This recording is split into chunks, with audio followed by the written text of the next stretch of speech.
Hey guys, we're right after the auction.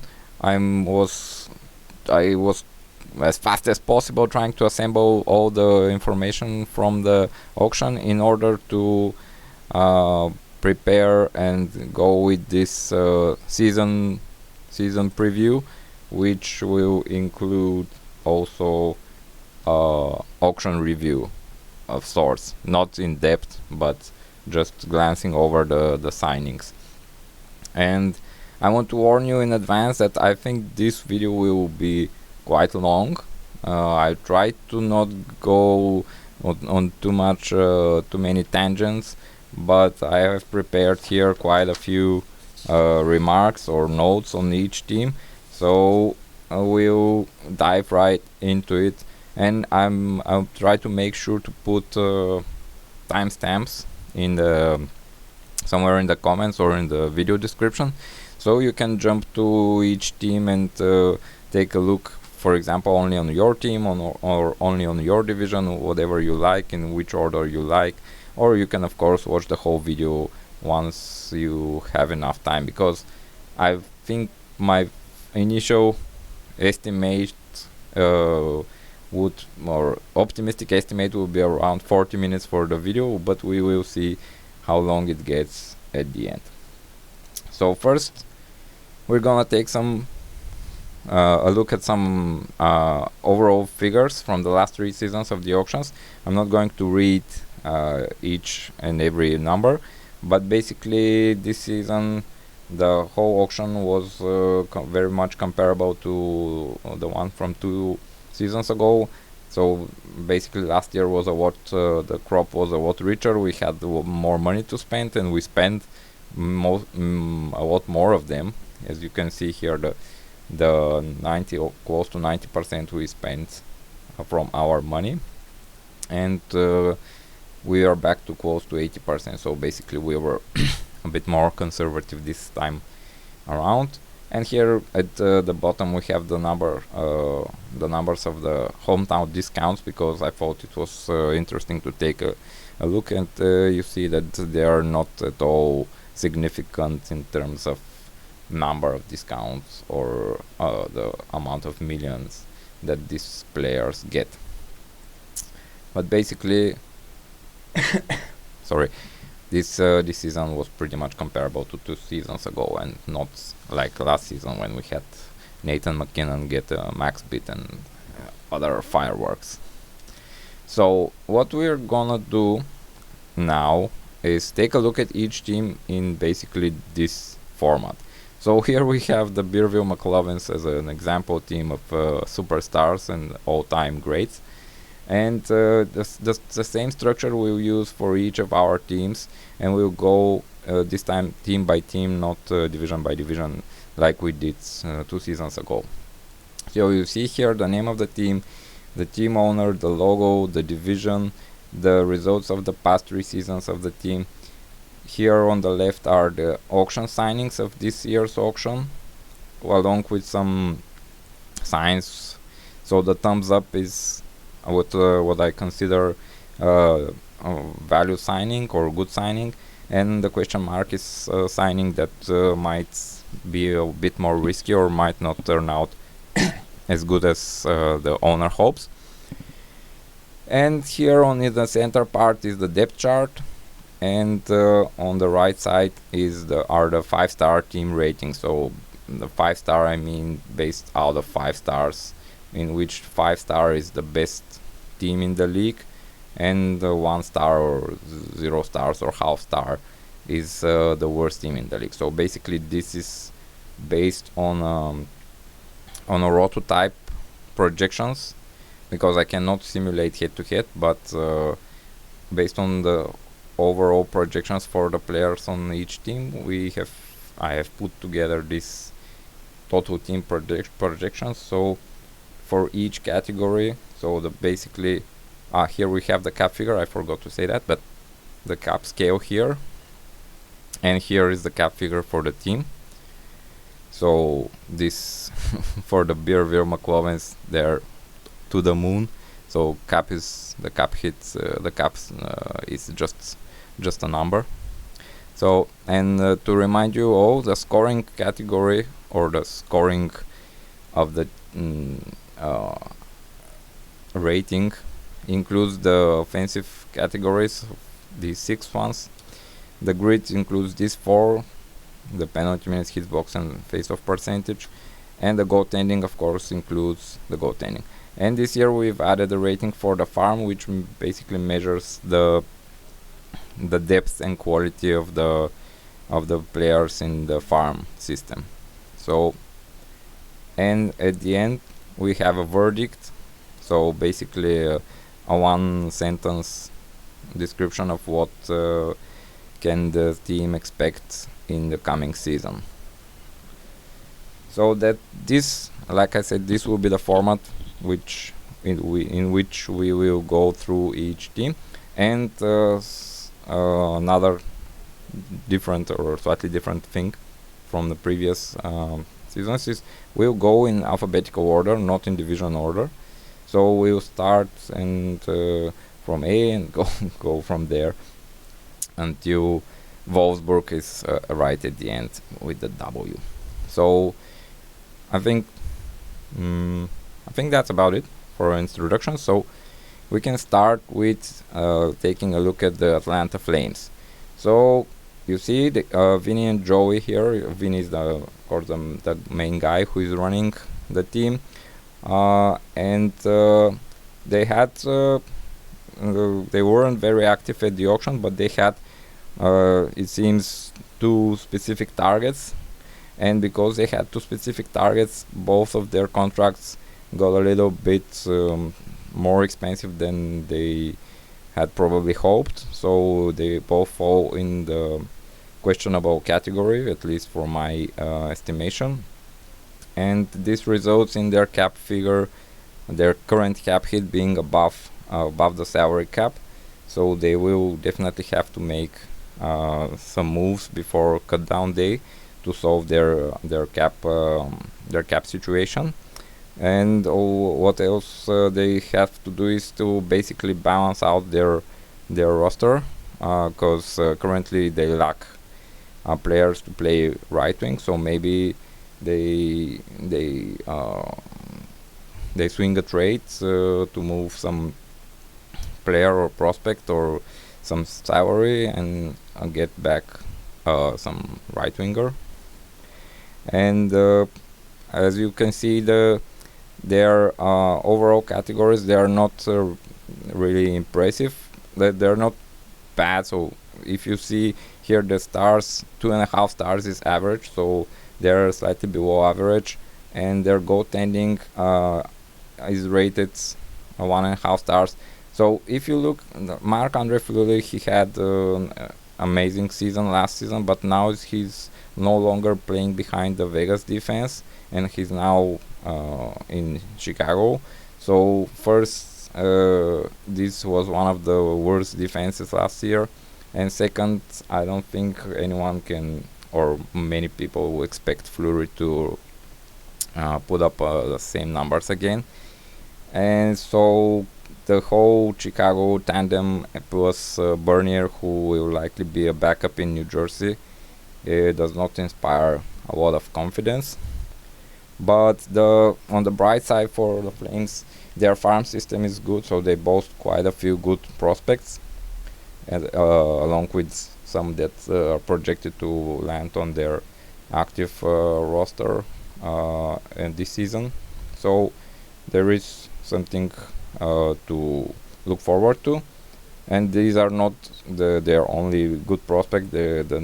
For example, not listed here is Phil Tomazino, but the final verdict for the Flames is sorry, I forgot to mention these types. So these pop up when some players have injuries or are coming off injuries. So basically question marks about their health status, and as we know, Crosby will start the season recovering from surgery, and Jonathan Taves didn't play at all last season. So until he gets up to speed and shows he can find his form back, he will remain question mark from health perspective. So basically, the verdict for the Flames is that they are below, or not verdict. Verdict is maybe too serious, but my projection or my prediction is that they likely miss the playoffs. So next, we take a look at the Brooklyn Aces, and Mike had a quite a fall last season, and haven't didn't do anything really spectacular to address that. So basically, his main signing was Sean Monahan, who came off one of his worst seasons, and this team overall lacks. Here is the cap figure. So basically, he had a lot of not a lot, but a significant amount of money which he could have invested in the auction. So Mike chose not to. And instead, he basically brings back a pretty similar team to last season, who didn't fare very well, and overall the whole team lacks a lot of punch and star power, and really it would be hard for the Aces to remain competitive or to even get more competitive. And also they have a big question mark in net with Ben Bishop, who is very likely to miss the season. So they have, not shown here on the depth chart, they have Alex Nedeljkovic, who will likely jump in an active role, but still the whole goalie situation, because Malcolm Subban is in no man's land in Chicago, and Oettinger is probably going to spend some time in the AHL with the whole Dallas goalie rotation thing. So the situation in the goaltending is also quite murky. And for a team that's near the bottom of the league, the bright side is always looking at the farm. So they have some really good prospects coming up, as well as a ton of goalie prospects that Mike has assembled, and he surely hopes at least one or two of them make it to the NHL at one point. And the final prediction is that this will be another year near the bottom for the Aces, which actually in my predictions, they are pretty much the worst team in the league in terms of stats projections. So it would likely be a rough season for the Brooklyn team. Sorry. And next we take a look at the Chilliwack Royals. So Luke, he made a big jump last season, so basically going from 19th to 5th in the standings, and continues to build on this. In the auction, he made a few signings, which one of which I find particularly good, because I think Connor Murphy, like Max noted on the chat, provides similar value to players like Jacob Trouba and Jake Muzzin, both of which got 6 millions or got paid 6 millions at the auction, and Murphy fell to the Royals at less than half that. So good deal for them. And he also brought in some other veteran players to round up his roster. I don't know why this word is so hard for me. Every time I try to say it, I think not rooster but roster. However, whatever. You see, the cap hit for the Royals is good. I mean, he has some space to maneuver with during the season, and overall, this is a very, very good team. They have, in terms of skating categories, they are pretty much excellent throughout. They only had in previous seasons the McDavid was pretty much destroying their face-off percentage, but that's no longer the case. He's basically face-off percentage neutral, so he doesn't lose more than he wins.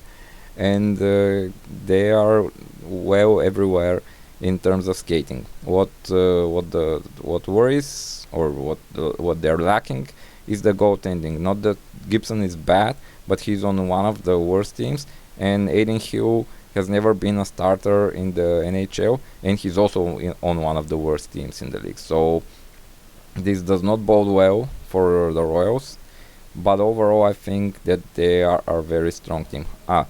Just to mention here that Alex Tuck will start the season injured, but they have internal depth on the Royals team in the form of Robbie Fabry, so he will be able to step right in and contribute.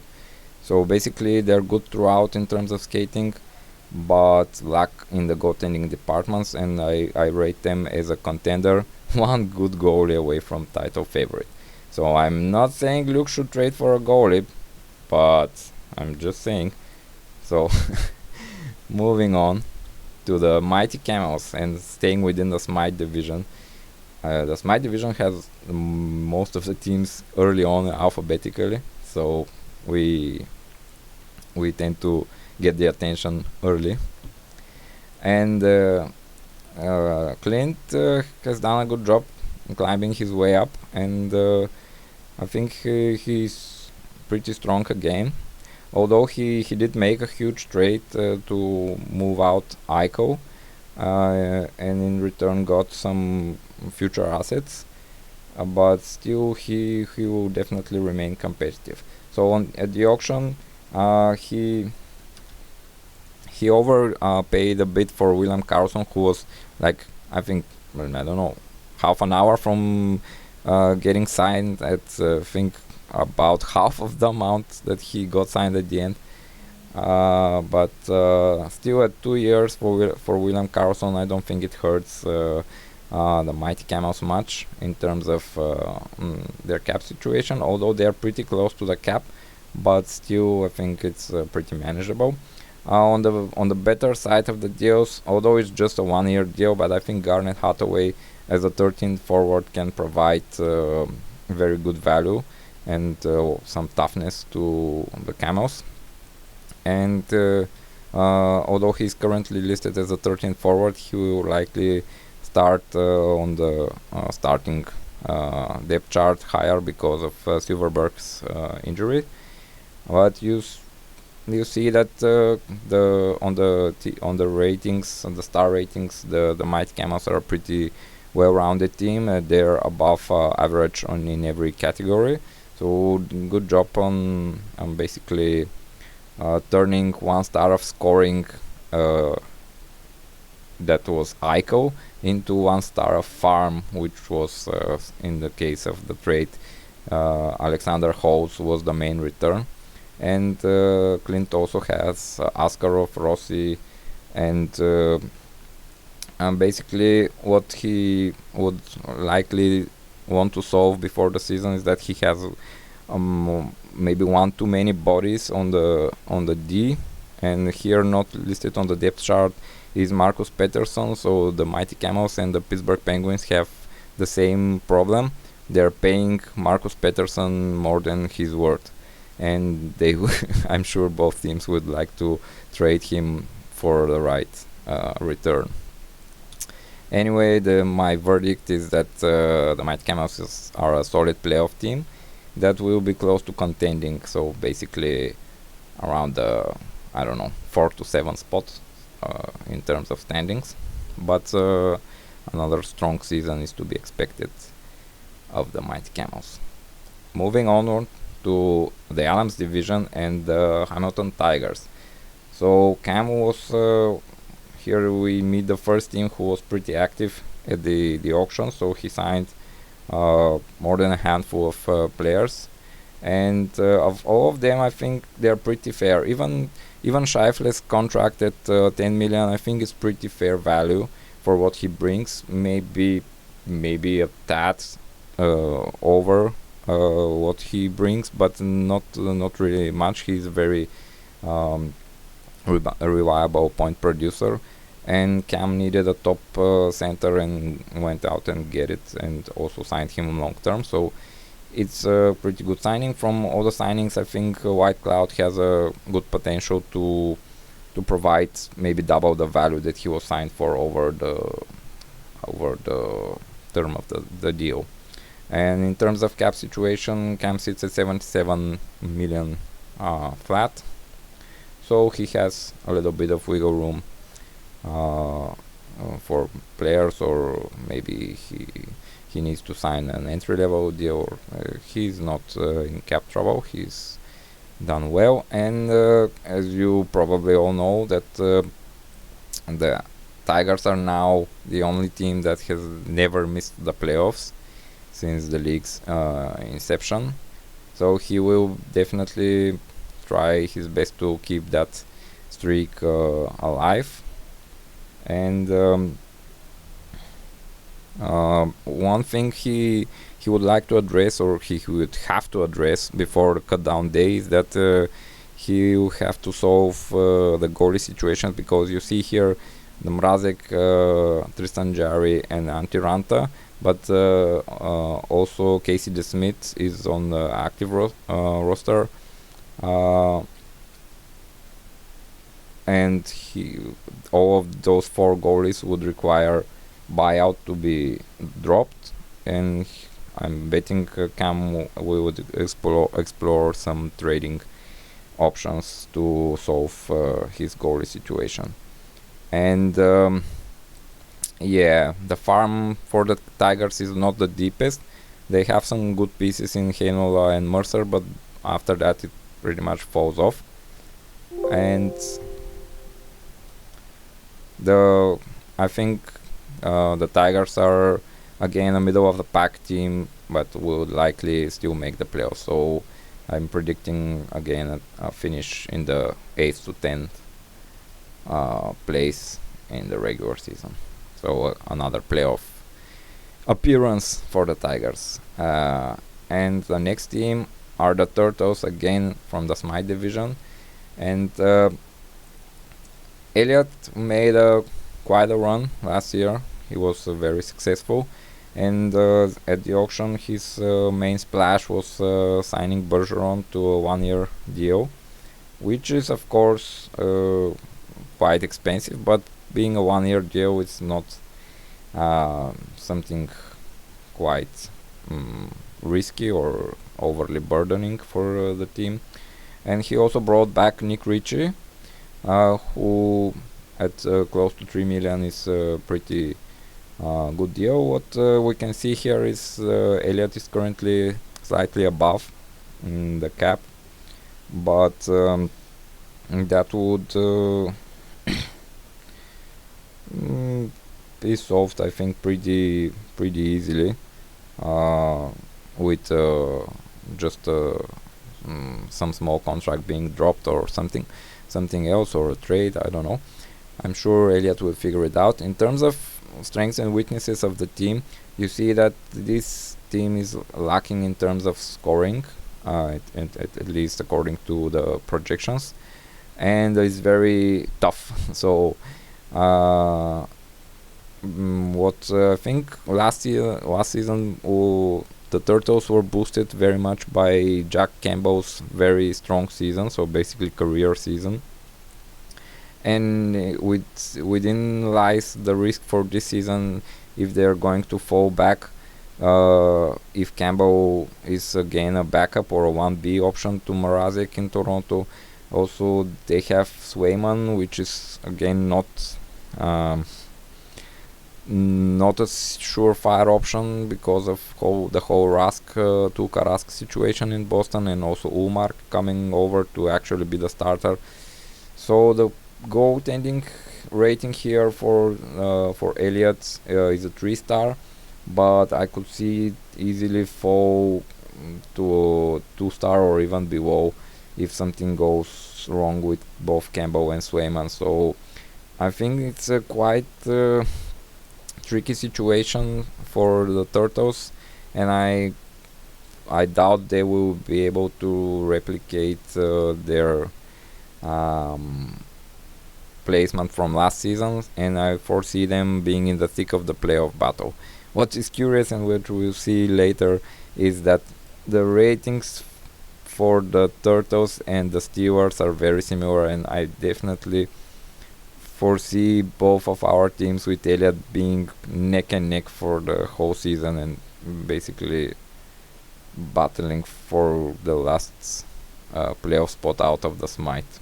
But we'll see if that turns out to be true. Next team are the Lumberjacks. So Kevin, like he called himself one of the gunslingers, and he was gunslinging at the auction, signing Kucherov to 4-year deal worth north of $60 million in total. Of course, these selected few superstar players are worth a lot, but being over 15 million carries a lot of risk, and especially with some question mark about Kucherov's durability and so on. It's a hefty price to invest, but still he should be pretty close to that value when he's healthy. Of course, signing a player for 15 million has his cap implications, and Kevin is currently slightly above the cap, or not Kevin, but the Hearst Lumberjacks team are slightly above the cap, but again, nothing out of the ordinary. What Kevin would like to solve before the cutdown day is the situation with Eric Stoll, who is still unsigned at the NHL level, and he carries I think close to 3 million cap hit in the UDL for next season. So he would likely try to move this contract in order to both get under the cap and free up a roster spot for someone who would actually contribute right away. And also Devon Dubnyk is on his depth chart, not shown here, but he's on a contract which can be dropped at any time, so it's not a burden in any way. But you can see here on the ratings and also on how the past 3 seasons have progressed, that the Lumberjacks are on somewhat of a downward trend, and this team is pretty loaded on the wings, but not so great at center, and overall the scoring isn't really impressive. They're a tough team, like always. It's like the reputation of the Lumberjacks, being tough team to play against, and they also I think they will be around the playoff bubble, but my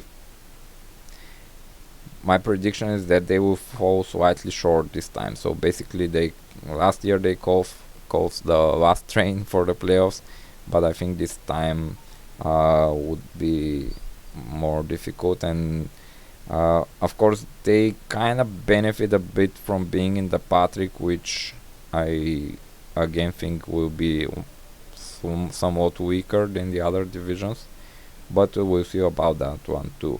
And about the farm of the Lumberjacks, it's a pretty decent farm. You see here some great prospect listed, and what's not listed and also notable is that Sebastian Cosa is here as a top goaltending prospect for the Lumberjacks. So the next team we take a look is the Kamloops Blazers. So Greg's team, and again from the Patrick. And what he did at the auction, I think, is very good and fits with the strategy for a rebuilding team. He didn't make any long-term commitments in order to keep his so basically keep enough roster spots available for the upcoming prospects. from the contracts he signed, I think Hoffman is a slight overpayment, and on the other hand, Giordano could be a really good value for the first year in the Seattle team. Of course, it depends on how the power play duties are split in for the Kraken. But again, being only 1 year deals, it doesn't matter too much in the grand scheme of things. As you can see, the Blazers cap situations, they are quite okay, so they're spending most of their cap but still have some wiggle room. And looking at the overall picture of the team, they are I think pretty good, coming well together. They will depend on how some of their younger players, what their next seasons will be. And speaking of Stützle and how Mittelstadt fares, and Line, of course, Buchnevich, they have plenty of up-and-coming players already on their team, and I especially like the goaltending outlook for the Blazers, because they both Blackwood and Peterson and Kyle Peterson are either under contract or under controlled, so to say, contract for the foreseeable future, speaking like 4 or 5 years from now on. And New Jersey and LA should only get better, so I could easily see their goaltending rating being close to 5 in, say, 2 years. Basically, this team is a team on the upswing, and what I think is they should be able to at least fight for the playoffs right until the end, and maybe again, like I said about the Hearst review, maybe take advantage of somewhat softer schedule in the Patrick division and use this as a platform to to make the playoffs and make an appearance for the first time in quite a few times. So Greg is doing well. On to our regular season champion from the previous 2 seasons, the Kansas City Scouts. Andrew was quite busy at the auction, as you can see, and also made quite a few big contracts, from which I am quite worried about the term on the Varlamov deal. Not the money. The money is okay, at least for now. But what happens with him once his NHL deal expires? And I think if he's no longer a New York Islanders goaltender, this definitely drops his value quite a lot. And also, he's not a young goalie anymore. But I think it's a measured risk on Andrew's side. Also, Keith Yandel I've noted here with a question mark, just because I see a realistic opportunity that he's not even an lineup regular for the Flyers, but on the other side he could be worth also north of that figure. And the other, on the better side of the deals, or thumbs up, I give Andrew for Brown and Blacklund, and especially on John Marino, who got overpaid last season, then he got bought out, and I think now he's underpaid. So pandemonium swings, or whatever the word is. But I think this is a really good deal for Andrew and for John Marino, because I'm expecting a bounce back season from him. And looking at the team as a whole, this is again a very strong team led by Draisaitl and Landeskog, among others. They have a very well-rounded team. Maybe the defense is the only unit of the team that is not really great, but I like the goaltending, especially for this season, with Omar going to Boston. A lot better team and stats for him than in Buffalo. He only needs to remain healthy, and grab the starting job. And his scoring upside of the team is great. Goaltending is great. Like I said, he's not the toughest team, but I think scoring plus good goaltending will get you a long way in this league. Naturally, the farm system is not very rich, with Pinto and Söderström being the most notable prospects, and not much to write home about after them. And here's the cap figure for the scouts.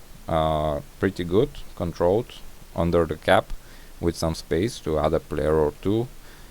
And I see them as a very strong contender again, but no longer the top dog in the league. And who is the top dog? Well, we don't have to look much further or to wait much longer, because alphabetically this is the, I think, I will not beat around the bush, but I think Las Vegas would be the strongest team this season.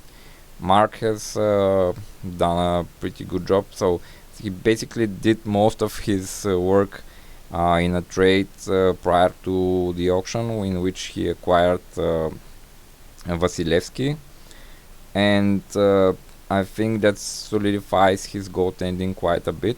Also, you know me, I love when teams can run only 2 goalies and basically save a roster spot to field an extra skater and actually generate more skating stats.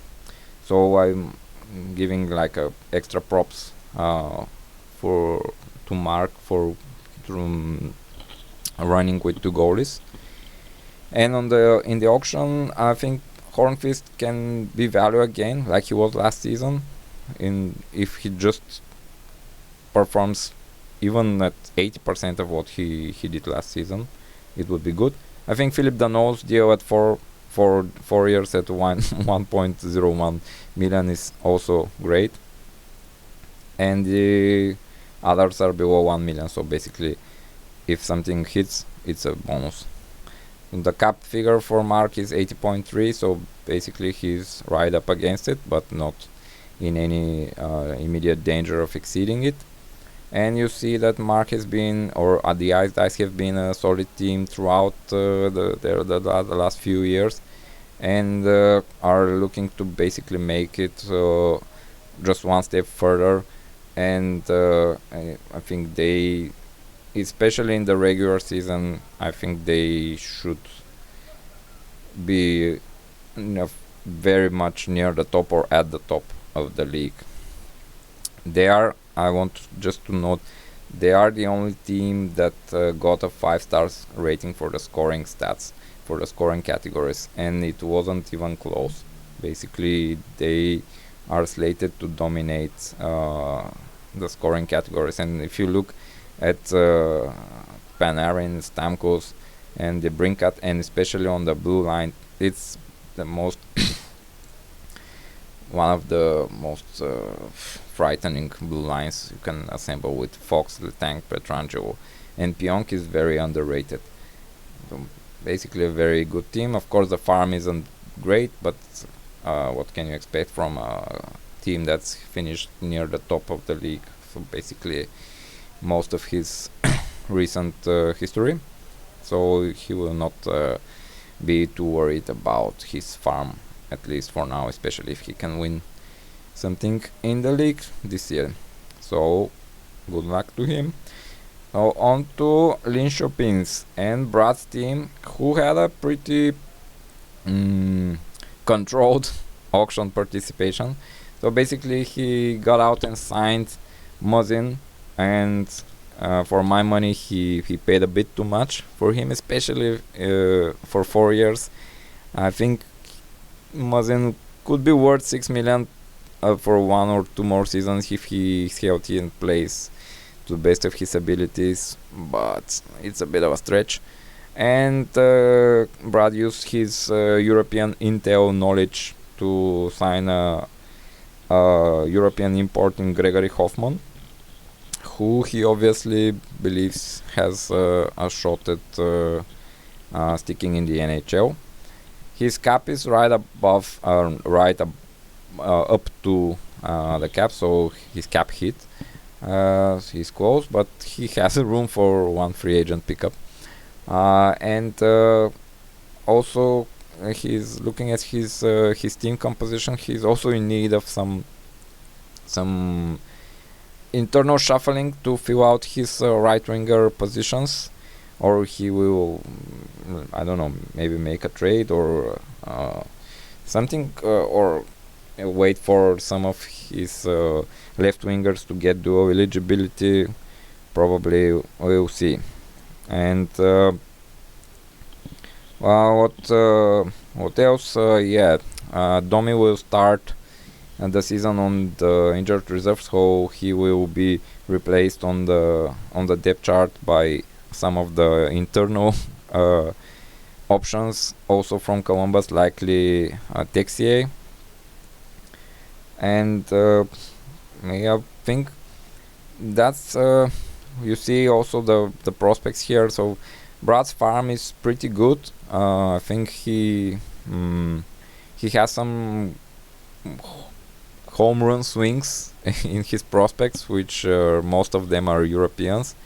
And you see here that his top prospects are all Europeans, also the ones that have made or are expected to make the roster. So predominantly Russians, but also German and Lundqvist. He must be Swede. So basically, he's betting on bounce back. So you can see that his past 3 seasons, one bad season, one good, one bad. So maybe he's due for a good season now. And you can see that he's really can and realistically should expect a lot of bounce backs from his players, because if you look at Elias Pettersson, he had a down season. Nico Hischier had a tough season. Arvidsson had a tough season. So a lot of players are realistically D'Angelo. Oh man, D'Angelo. So he probably is it's realistic to expect a bounce back, and that bounce back should be enough to get him back into the playoffs, or at least definitely in the mix for the playoffs. So next we have the current champions of the UDL, the Montreal Wanderers, and Tim and Nick. I think they're, whatever happens this season, they would be pretty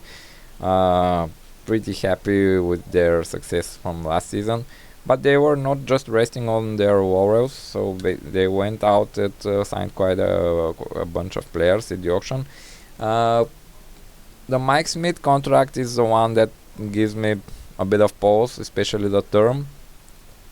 But I'm thinking they're betting that he will play for some more years and then retire, which will make them be off the hook for that deal. And of the bunch of the contracts, I think that Sean Walker's one has the more upside, or the most upside. And overall, I think they got pretty fair value, although no big bargains. But the team, they return from most of the team from last year, and with Huberdeau and Matthews and Hamilton on the back end, they have really quite a formidable offense, and you can see it in the scoring rating is 3.5, which is pretty good. And they are not the toughest team, so basically they're more focused on scoring and not a lot of hitting and penalty minutes and blocking shots. And the goaltending is rated as average, and it is quite a question mark, because with Tuukka Rask they have 11 million committed to him, so it's a big question mark. And They also have here not listed, he couldn't make the depth chart, the top 3 is Braden Holtby. So something's gotta give between now and the cut down day. So they must cut or trade a goalie, and they will be likely very curious to see how the Rask situation unfolds, because if Rask just remains unsigned and maybe signs mid-season with the Bruins, the Wanderers will be on the hook for that contract, and they will have to use a roster spot for Rask and pay him or keep his cap hit at the active roster. So it's a bit of a riddle. Well, I'm sure they will figure it out. And the farm team of the Wanderers is just the worst. No offense here, but I especially dug up a half a star rating because I didn't have it prior, because I wanted to give the Wanderers farm team a half a star rating. They did well in this year's draft to grab some late picks and put some bodies on the farm, because it was not only weak but it was also empty. But now they at least have some bodies there, and some blast from the past names like Zykov and Khokhvachev are still there. Khokhvachev, Alexander Khokhvachev, I don't know if how do you pronounce it even, but it is a thing of beauty, the farm team of the Wanderers. But like I said, after winning it all last season, I think they won't be too worried. Plus, their game is offense and not goaltending and farming and other thing. So I talked about the cap briefly, but they are above the cap, nearly 2 millions. But whatever they do to solve their goaltending situation would likely solve also the cap situation they're currently in. And the prediction is that they're very likely a playoff team, and also very likely to retain their Patrick division title. So things are pretty good in Wanderers land. Next, the Jackalopes, and Max team. He he had a lot of money coming in the auction, and still has a lot of money. So basically, he spent big on Zibanejad, which I think is a pretty fair deal for what Zip has been providing in the last few years. I think the Castle and the Oleksiak deals are pretty decent value, but Max is in a peculiar situation because of applying a valid or a very in theory very good strategy to draft and develop players, but many of those players, when you draft, develop them, sign them, and they're not really good enough when they are in the NHL, they basically clog your team. So Max has a lot of contracts like the ones for Appleton, Chowalski, and Nolan Patrick, who have long-term contracts for the Jackalopes, but are players who are not really great contributors, or not yet at least. So it creates this strange dynamic that you want to develop your own players, but what if they're not developing well enough? So when do you cut bait? This was I don't know, but he has, like, as you can see here, he has some prospects already coming into his team, and he has even more of those former prospects that are already on their RFA deals, like I mentioned, Appleton, and he has also some great deals like Verhagen, Reinstrom. He also has maybe the worst the unit in the league. I mean, no star power here.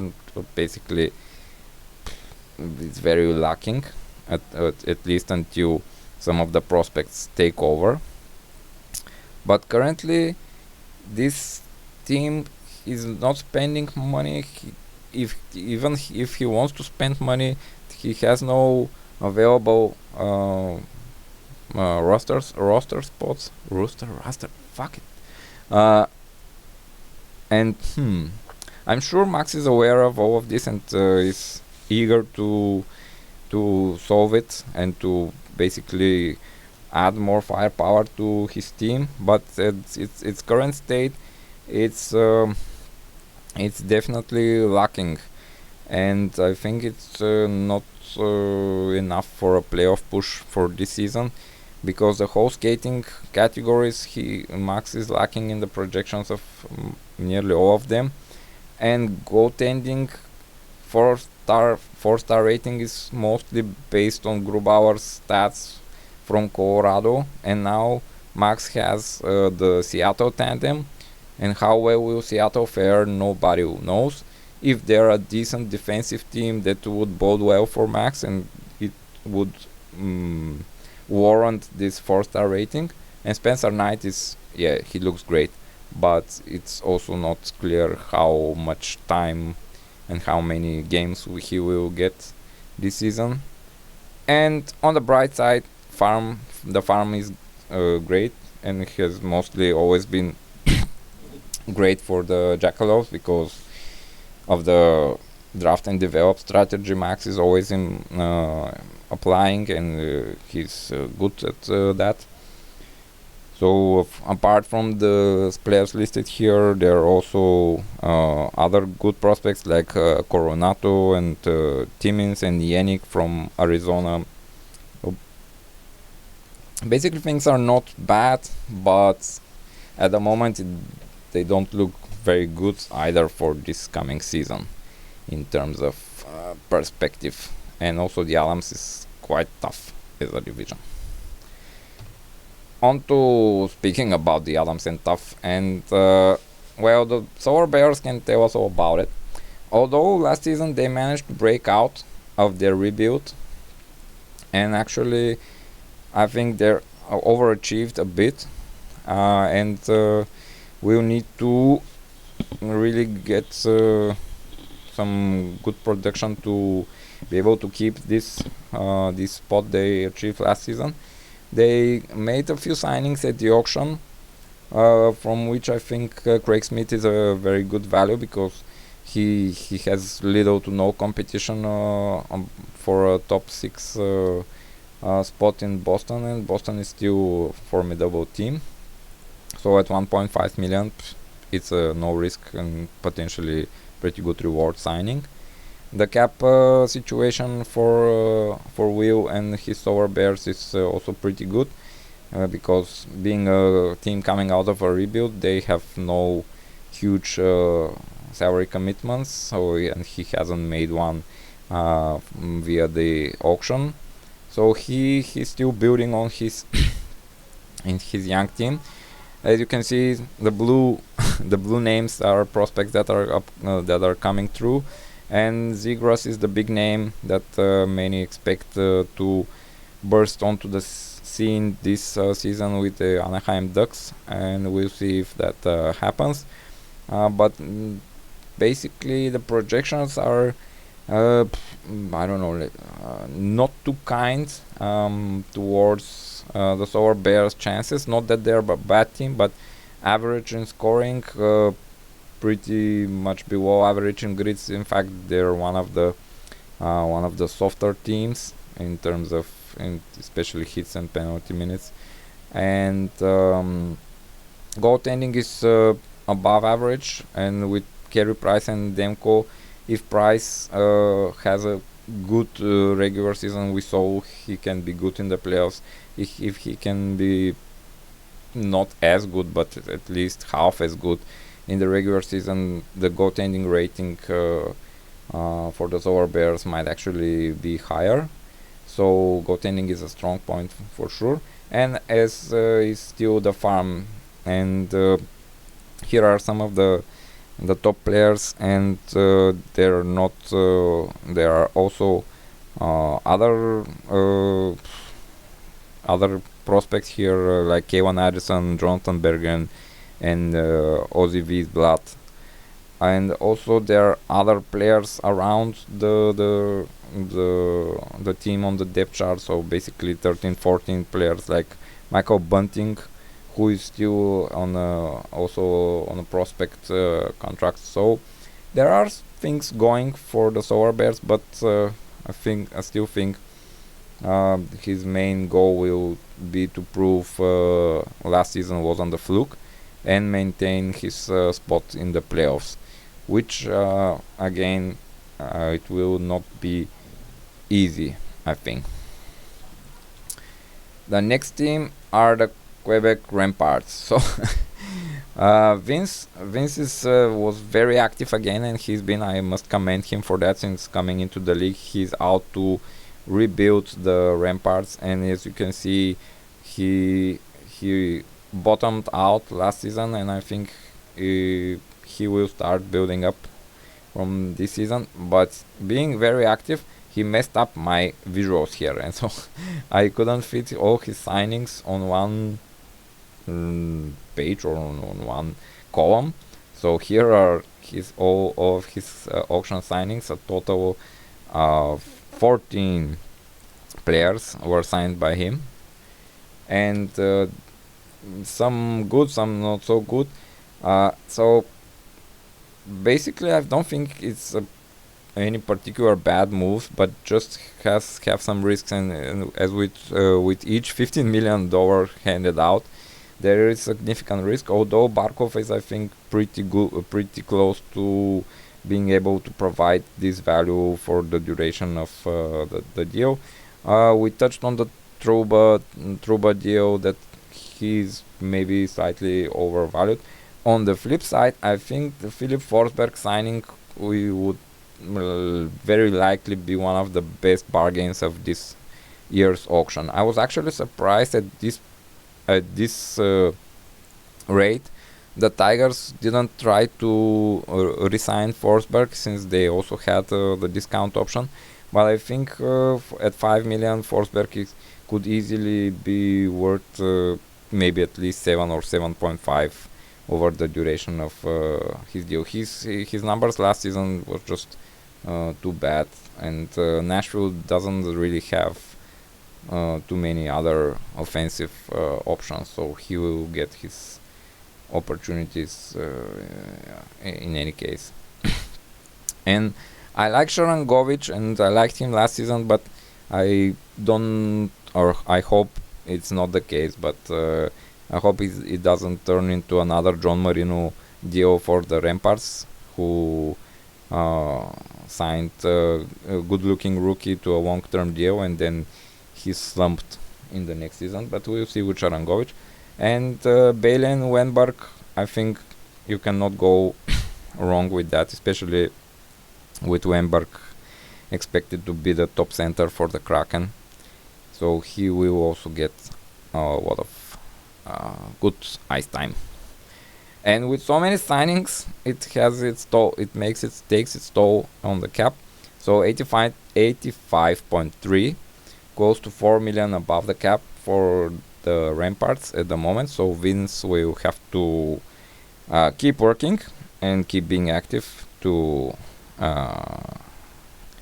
make sure he's cap compliant come cut down day. What his team for this season look at that center spot. I don't think even it basically resembles the some of the national or the Olympic rosters that are currently being talked about with so much depth. But apart from the center spot, the other positions are not as impressive, at least not yet. His farm rating is still excellent for now, which is quite normal for a team that has been rebuilding. And apart from this top 3 prospect listed here, there are quite a few notable more, like Owen Tippett and Hendrix Lapierre, Dyson Wolf, and Tyson Forster, these names. And yeah, Fabian Lysell is also on his farm. But definitely it's a bit of a wild card team for me, the Ramparts. So they could surprise, and I think they definitely have turned the corner. But I still think there is ways to go until they become at least a playoff team, which I think they are still not there. Next, the Ghosts. So the Ghosts are another team who made quick work of my formatting here and signed more players and but not as many as the Ramparts. And actually, I love what Jay did at the auction. And looking at all his signings, I couldn't find a single one that I think was an overpayment. And I think Oshie and Ricard Raquel are great, especially Raquel. Whatever happens, I think Anaheim will start becoming better offensively, and he has to also be better than he was last season. And at 2.25, and he's still relatively young, I think there's quite a lot of upside there. And even PK's contract, at 1.5 million, I don't see how this is too much for whatever role PK plays on the New Jersey team with Hamilton there and everything. What's a bit risky is Kemper's deal, not for this season, but for after this season, because if he doesn't resign in Colorado, then his value might suffer greatly if he signs with a not so great team in the NHL, I mean. But I think for this season it is perfectly good, and the Ghost cap situation is also perfectly good. So everything is pretty good, I think. Also, the team, it's not great at center, but everywhere else it's very good, and overall it's a very strong team. The farm is about average, but he Jay managed to boost his farm with the trade of Vasilevsky. So he got, I think, both Robertson and Zari came in return of this deal. So it was pretty good return. And my prediction for the Ghosts is that they are again a top 4 contender and will likely look for making a deeper playoff run this time around. So they finished second last season, and so I think it will be about the same region this season too. Next, the Steelers. Oh boy. So my team, I stuck to my plan at the auction, and basically the plan was resign Horvat. So I stuck to it, and I finished it in the first round of the auction. Then I had some other players and targets, and I did okay, I think. I like Faxa's contract. I think he would easily be worth at least twice as much in terms of actual contribution, and also the term is good. But overall, my team is pretty hapless in terms of scoring, which isn't great. We are tough. We will hit you out of the park. And also penalty minutes are quite strong. The goaltending here, the The stars rated as average, which I think is pretty fair. Of course, it will depend a lot of Matt Murray. Also, interesting fact that Lehner and Murray are now going into the 5th season as my starting tandem, which I think is the longest running in the league. So maybe some ill-advised faith I have put into them. But Murray is my guy. I will trust him till the end. We'll see what the end is. And the farm is not great. Basically, only Peyton Krebs is can be considered a blue chip prospect, and then some other guys that are potentially good, maybe someday. Anyway, 75.7 is my current cap hit, which is okay. I think there's more than enough room. I think my projection for the Steelers is that we will again be in the thick of the playoff battle, and again I think we'll fall short. So basically a very similar story to last season. So we'll see if the Steelers brass have a change of heart at some point and decide to embrace the rebuild. Maybe next season. We'll see. But for now, we will keep on fighting. Quite literally with some of the players I have. So next, Sparta Warriors. So Ajay, it's been a bit of a slow burn for the Warriors. They've been rebuilding for quite some time, and now they're looking to continue the upward trend, although it's not overly quick, but still it's an upward trend. At the auction, their major signing was bringing Hudobin in, which also I think was the only bit questionable, because at 4 million with the whole situation in the Dallas goaltending rotation. So Hudobin, is he a starter? Is he 1B? Is he a backup? Well, I don't know. We'll see. On the other side, I think Jake Allen at 1.5 million is great. I don't think they will overburden Price throughout the regular season, especially given that he had this off-season surgery or whatever. So I think Allen is in for his fair share of starts, and I think Montreal should be a decent team, so he should put up good stats. And the Warriors brought back Anthony Duclair and used the hometown discount on him, so he will be with them for the next few seasons.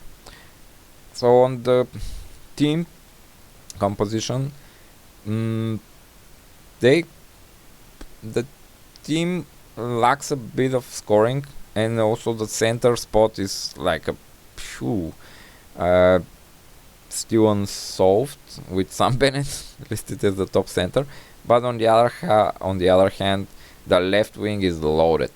So Svechnikov is a superstar already, and when you see Taylor Hall, your fourth line left winger, well, it's good. The D-core is pretty veteran laden, especially for a team that's been rebuilding. It's quite surprising to see no young studs on D, but with Broberg and Edvinson, they will likely come soon and join the active roster. And in goal, Sorokin is the future stud. The 4-star goaltending rating is mostly based on his projections. And the farm at 2.5 stars, so pretty average, which is pretty unusual for a rebuilding team. You would hope to have more value in your farm, and there is some value, of course, but could be better. Apart from the guys listed here, The other notable prospects is Luke Evangelista, Ryan Merkley, and Bobby Brink. So some of them might force their way into contention for the team. And what my projection is that the slow climb should bring some fruits and some better results for the Warriors this season. I expect them to be in playoff contention, but the Norris would be again the toughest division. There's just all the teams are strong, and potentially I would not be surprised if, especially with the new regular season schedule we are adopting from this season, so with 3 more out of division games. And this will lighten the burden on the teams, for example, in the Norris, who are strong. And I would not be surprised if all 5 Norris teams make the playoffs. So that's about the Norris. And switching over to Upper Canada Patriots and the Adams division, from the Adams division. And Jeremy's team, he has been quite good. Last 3 seasons, every time in the playoffs. His signings were also, I think, good. I haven't noted any particular bargains or overpayments. I think he was solid, and he managed to bring Morgan Riley and Mike Riley, who are both spelled differently, to play on the one team, which once we get the TV contract for the UDL could drive the commentators crazy when commenting on the Patriots games. So anyway, I think this is one I find very well-rounded team and well put together. The cap situation is also perfectly good. They have a very strong scoring potential. With the big question mark is still the status of Evgeny Malkin. So he's owed 11 million, and he will go on IR if not traded by cutdown day. But I know Jeremy has been trying to move Malkin, and that likely happens even before the season start.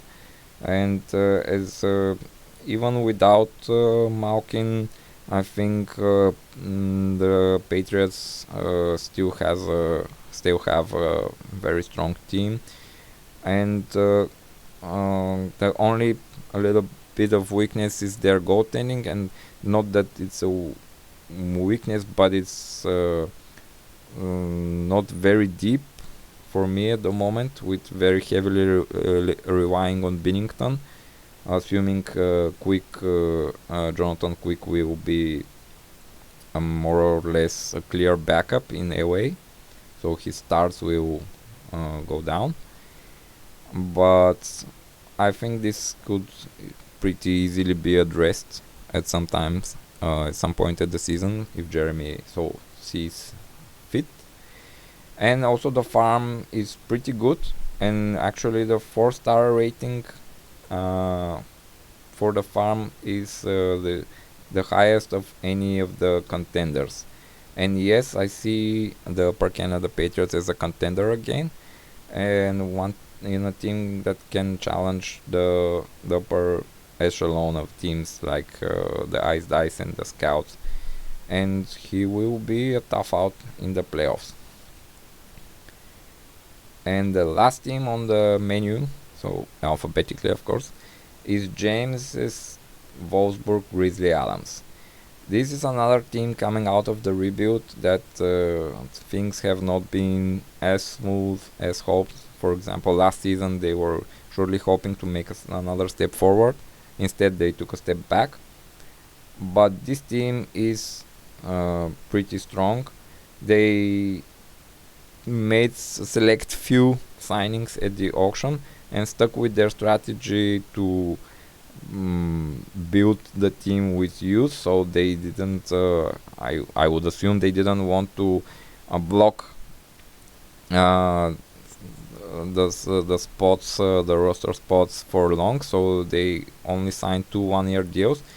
Of course, Mark Stone at 13 million is quite an overpayment, but for 1 year and given the cap situation of the Grizzly Adams team, it was no problem. Just to get his production for 1 season was worth it. And you see here, I think the team is pretty good. The D unit, I think, has potential to put up defenseman points like no other in the league, with the top 3 of Makar, Burns and Hughes. And forwards are not too bad either, and many of them are very young and have still untapped potential. So this team will only get better, and even so, even now, the scoring potential or scoring projection is very good at 4 stars. They are not a tough team, so they have been built around scoring and around goaltending. So the Grizzly Adams team is the only team of the UDL who now fields 3 bona fide starters, 3 starters in the NHL. So Saros and Markstrom and Hart, and I cannot see a development of the circumstances where Carter Hart does not have a better season than last year. So I'm in the projections. Wolfsburg was the runaway leader in terms of goalie points, with of course the 3 of them getting a lot of starts and wins along the way, and of course in shutouts. And they were pretty good in the ratio stats too.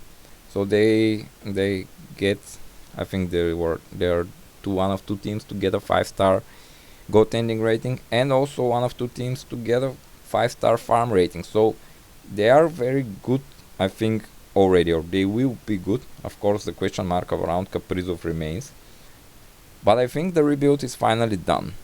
So I initially wrote here, but who let the dogs out, but then I thought it's more fitting to who let the Grizzly out, or time to let the Grizzly out. So just some stupid joke. But basically, I think this is a bit of a would be a bit of a coming out party for the Wolfsburg team, and time for Makar to start driving the bus. And of course, like I said a couple of seconds ago, it will depend on Kaprizov signing, but I think the Kaprizov resigning is a lot more crucial for the Minnesota Wild than it is for the Wolfsburg Adams team, as they have a lot of other players that are at this level of, say, stardom. And the farm is pretty packed. Other than these 3 top guys here, they also have Gabe Vilardi, Lukasz Reichel, Ryan Suzuki, Cole Sillinger, Kirill Marchenko, and others. So I think the future is first bright, and second, I think the future is now for the Wolfsburg team, which only makes the Norris tougher. So that's all the teams. I don't know how long it gets, but pretty long. I'm sure it's pretty long. So only thing that remains is to reveal my predictions for the regular season top 4 and the playoff top 3. Basically, the teams that will be in the money. And these are... It's not a huge surprise given that I gave predictions for each team, but I think the Las Vegas team would, I would not say dominate, but should win the regular season ahead of Kansas City. San Diego, I see them snatching 3rd, and Chilliwack winning the Smythe and finishing 4th. So basically here we have 3 of the division winners in the top 4 spots, and the division winner who is not around here are the predicted division winner are the Montreal Wanderers, who would be lower down but still win the Patrick. And about the playoffs, so when the going gets tough, I see the Chilliwack Royals winning it all. So look, you can, you can thank me for jinxing you later. But to be fair, 2 years ago, I made a prediction that Montreal will win the playoff title. Of course, it was a prediction made in 2019 about 2020, and in the 2020 we didn't finish the playoffs. But in the next playoffs we finished. The Montreal team won the playoffs. So maybe I'm not a jinxer. Maybe I'm a what is this? How do you call someone who can predict the future? Anyway, that's my predictions. That video is already way too long, so I think it's time to wrap it up. Thanks, and like I said, I will put timestamps below the video so you can skip ahead or back and forth and find your team easier or the teams you're interested in. So thank you, and looking forward to seeing you around, and we ramp up things, and the season is right around the corner. The preseason is even closer. So bye.